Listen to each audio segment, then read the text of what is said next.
Hello everybody, I hope you're having a wonderful day, and today I would like to share with you guys something that was gifted to me by a coworker. Now, this wasn't just any random ass gift from a coworker. I participated in this past year's Christmas gift exchange. I got some random person, and then somebody got me, and we did like the online list kind of thing.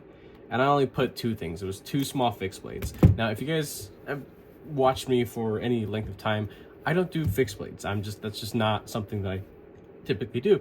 But the price range was anything 30 bucks and under. If you want to spend more, go for it. Go crazy. But of course, coworkers probably not going to do that unless you guys are like really, really tight. But in this case, that wasn't exactly the case. But they obviously got something that I genuinely wanted, which is really cool, and was genuinely interested in checking out. So this doesn't have a particular name as far as I know. I will be linking it down. I do now have an Amazon storefront, so I will link this in this video. You can go directly to that. Sales from that storefront do support the channel, so if you care to support me, thank you. If you don't, not a big deal. But just hang out and let's check out this little thing right here.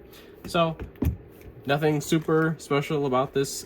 It has I believe it's like a Tek-Lok styled carry. These screws are already getting loose on this thing. I probably should put some like thread locker or something on this thing because it's starting to wiggle a little bit. I've only carried it for about 2 days, and I have it on the small of the back carry and with the right hand draw, push off with the thumb.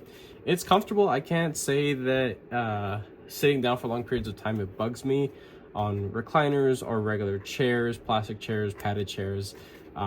It's rather comfortable, and it's compact enough of a sheath and length design overall. When it's all together in one piece, it doesn't really bug at all. I am still getting used to carrying something like this because it tends to poke out a little bit on my back if I'm wearing like a t-shirt or maybe a jacket. It's still pretty cold right now, so I do have denser jackets. Some of them may not be too lengthy, so it always looks like I have like, I don't know, something I probably shouldn't be carrying out in public. And in my particular area, you don't see people carrying anything. Sure, there's concealed carry and firearms and things like that, and I'm not really part of that group, but I don't care for it. If I've ever seen a holster or have ever seen a silhouette of a firearm, I'm not the one to clutch my pearls or really give a shit, because I don't, honestly. I think firearms are pretty sweet, and I personally don't think there's anything wrong with carrying a knife, whether it is for self-defense or just for utility. In my case, it is just going to be utility, because on this channel I don't promote violence or tacticalness in scenarios like that, because that's just not me. But looking at this little thing, you can see that it's plain and simple. There's nothing really special about it.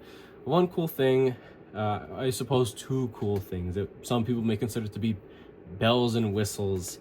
It's in good blade material, 4TC28N. Now, do I know how they're heat treating this? No, I don't. And I also haven't sharpened this yet. So once I do sharpen it, I can definitely tell what range that this could possibly have been heat treated at. I have experienced, I want to say, over 30 knives with this blade material of all different manufacturers overseas mainly, and sometimes it's hit pretty hard, sometimes it's on the softer side, sometimes it's perfect. So if this is anywhere on that range, I'm happy with it. This obviously is a very small, compact design, not meant for any bush crafting or anything super hardcore and cool like that. This is just simple, just utility. Now, the blade shape on this, it does look like it's a drop point, but it really does perform more like a straight back, especially because it has such a pronounced belly up here, basically starting from like half the length overall. So this thing really does feel like a straight back, at least doing push cuts and stuff like that. Another little bell and whistle would be the quality and the cut of micarta here. These are some pretty fat slabs of micarta that are well rounded off. A little blocky in a way, but it's comfortable enough for what it is. Now, I do have large to extra large size hands, but slimmer fingers. So I find this to be rather comfortable, but I will say that sitting under that little finger guard there, the way that it's designed, that's a comfortable little spot to nestle in. But if all my other fingers are properly spaced, stacked right behind it, I do find my pinky kind of sitting on that little corner right there, and it's just it's really not that big of a deal, but it's just something I notice. Now here you have what would look like a forward finger choil, but realistically this is more of a exaggerated sharpening choil, and I'm here for it. I'm cool with that. I love sharpening choils. I love to be able to just throw a quick little edge on, you know, whatever kind of knife, just get back to work, right? Just get back to carrying it. You can put one knuckle on there, but even then I do feel that live edge, and I rather not have that nicking me every time I do. And once I put an edge on this will bite me pretty badly. So I'm gonna go ahead and say that this is just really like one grip position. If you really wanted to, I mean, for like, if you want to get to that tip, the tip is high because of its general straight back blade shape. So you really got to exaggerate that wrist, bring that elbow up and all that to get to the tip. But realistically, for, you know, just peeling back stuff, and if you're breaking down game potentially, if this is something that you would want, I would kind of advise against it because of the scale material here. Now again, do whatever the hell you want, you know, it's your knife. But I have made content in the past talking about micarta and its properties, or stabilized fabric material that is used for scales, because I know micarta is more of a trademark thing, right? So, but for all intents and purposes, we're going to call this and refer to it as micarta because that's essentially what it is, right? So this is something that's going to absorb moisture and bacteria and stuff like that. So maybe not something for game, unless you're willing to wipe this down and completely disinfect it later on. Maybe you just don't care. That's completely fine. But it's not something that I would suggest for breaking down proteins and stuff like that, that's for sure. Just for general cutting purposes. So it's a nice, warm, hand-feeling scale design overall. Have no genuine complaints. Let's go ahead and take the weight on this. I won't be doing factory edge test because I have actually used this a little bit, and I also dropped it and dinged up the tip a little bit, so it's my fault. I tried putting it back in its sheath, and it was strapped onto me and small of my back, and I thought I had pierced my shirt or my ass cheek or something, but that wasn't the case. 5.8 with the sheath, not bad. On its own, 3.7. The sheath and Tek-Lok style lock itself, 2.2. Not bad at all. So let's go ahead and let's just do the blade itself, because that's the important part, right? Let's do some size comparisons. I don't have anything that really stacks up in its class of a, you know, compact fixed blade, but I do have plenty of small pocket knives that can definitely help give you guys a good sense of what this thing is all about in size overall. This thing is about on point tip to tail with a native 5 lightweight. This is a Spyderco model, of course, and yeah, about the same length overall. Something else that's pretty common, this is a Free Tiger model, FT2103. This is also in line with something like a Benchmade Bug Out if you have that. Yeah, let's see 2 other ones. I'm not going to do all 8 size comparison size knives because it's kind of pointless for something like this. Here we have a beautiful Vision FG by Civivi, CJRB Pyrite Light, website exclusive. So already there, getting into the next little stage of size comparison size knives, you can see that these 2 overshadow this absolutely. So this is really a small knife. If you are not a fan of small folders, you may not be a fan of something like this. And I am a fan of small folders. I have plenty of larger knives as well that I do enjoy carrying nowadays because I have a different you know, line of work, and it allows for me to do kind of whatever the hell I want. But this thing, it's nice. I like it. I will be putting a Super 6 Slicey Performance edge on this, and I think it'll hold it pretty well. Again, as I mentioned earlier, this isn't something you're going to be doing stupid bushcrafting stuff with, like batoning. This is not for that. Absolutely. I mean, just take a look at that tip. And the stock overall, it's pretty thin. So this is very comparable overall geometry to a folding pocket knife, and this is going to be treated as such. It's going to have an edge like one and going to be used appropriately like a folding pocket knife would, just without any sort of action or foldability. It's just sheathability. That's about it. So on a slightly different topic to talk about, I suppose another content creator, there's this new guy that I subscribe to. Well, he's new to me, excuse me. I think it was Chandler's Legacy Ranch. I think it's Legacy Ranch potentially, but he had some content blowing up recently and it got onto my feed where he got one of the brand new Kaiser fixed blades. I forget which model it was, but he tried to do some batoning with it on some relatively medium density wood. He, went through a knot and it completely just busted the freaking blade. It was just all messed up. Thankfully, Kaiser's a pretty sweet company. He reached out to them, did his thing, and they're sending him a new one, and claimed that they took notes and will be correcting it moving forward. Knowing Kaiser, and well, from what I know Kaiser to be like, they're not actually going to correct anything. They're just going to stop production on that particular model, discount it somewhere around springtime to do some like spring camping sale bullshit thing, and then they'll come out with something that looks just like that knife, that is just a little bit better, with a little bit better geometry. His biggest gripe was that the marketing for that particular knife was bushcrafting, and batoning is one of the most basic things to do with really any pocket knife, right? So, or excuse me, compact. You could do it with folders as well if you really want to risk it. Some people would suggest disengage it lock and hold it a certain way, and you can baton with a folding pocket knife. It is possible. I know there are some people that don't agree with that. I am on the side of do what you want. It's your knife. Just don't come after the company, because you're obviously using a knife that's not intended for that, unless the marketing suggests directly that it is intended for those types of harsher uses, of course. So his thing was, hey, you guys, sold me a knife that it's supposed to be kind of hard use, right? And I did some hard use and it failed absolutely catastrophically. You can't even make a joke of it, like, oh, this is a little light chipping or some rolling, just hone it up and you'll be fine. Stop bitching.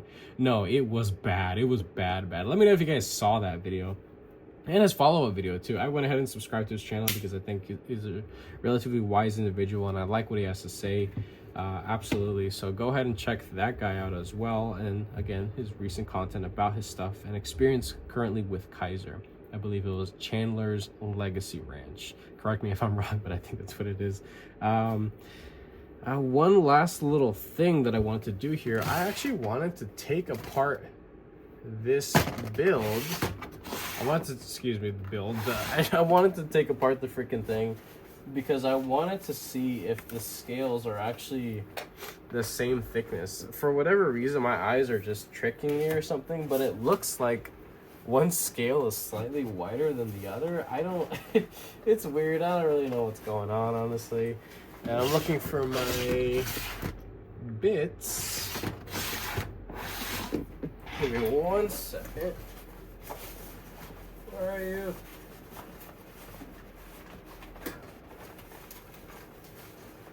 Okay, well, I'll have to pause this.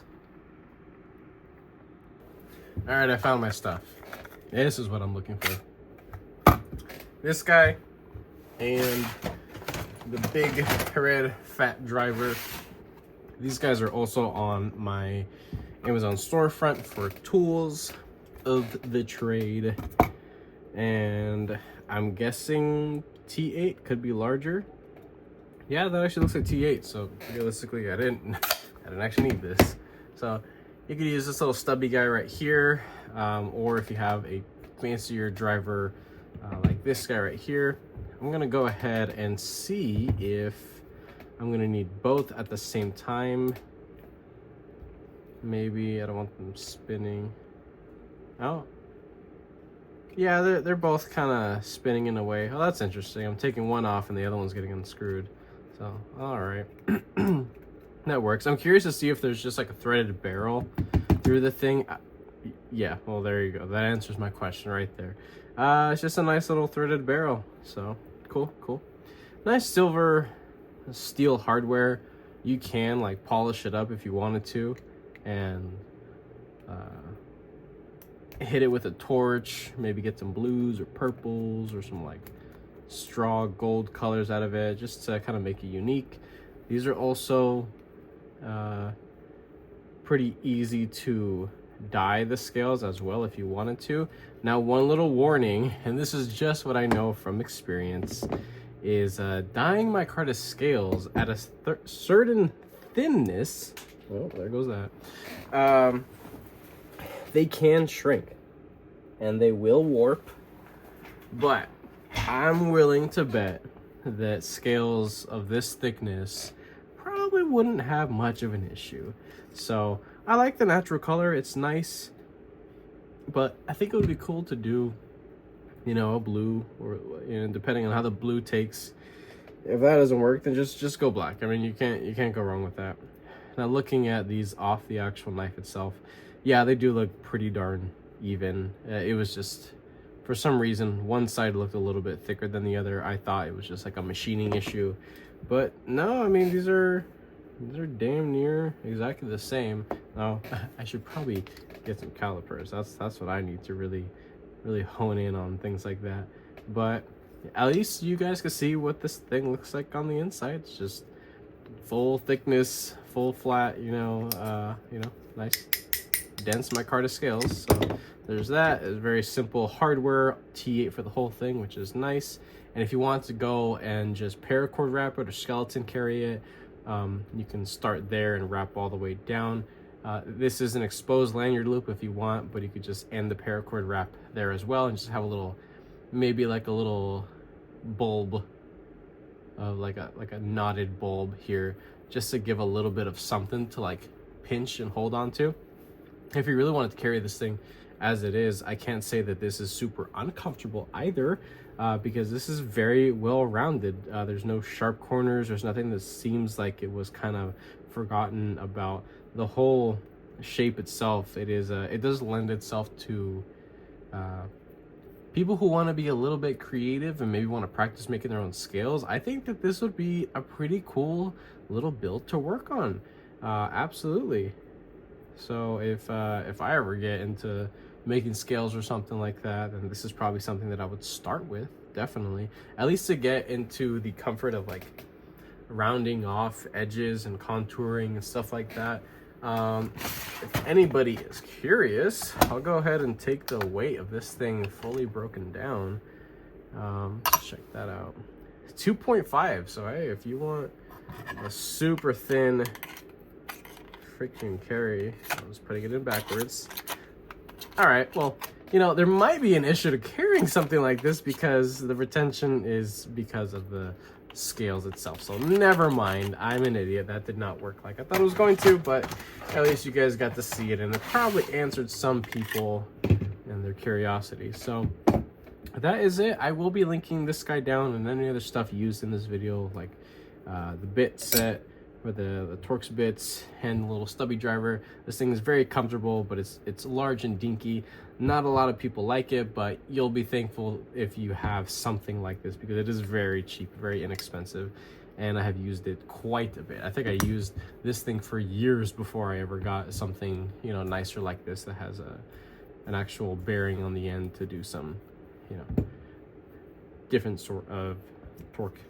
But that's it. So you guys will see other little content and stuff like this showing this off, and I'm probably gonna take a much longer time with this because I need to use this as an actual like EDC tool, you know, actually take it out, actually use it.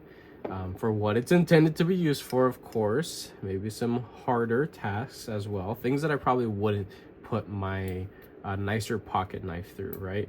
So I could see a lot of people opting for a budget-oriented fixed blade, so to not mess up their nicer folding pocket knife.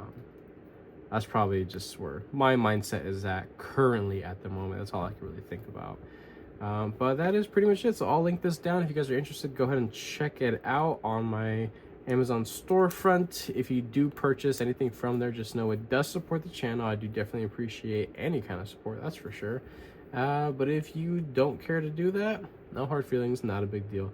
Glad you guys stopped by at least to check this guy out and my first impressions. Review coming later on down the line, as I mentioned.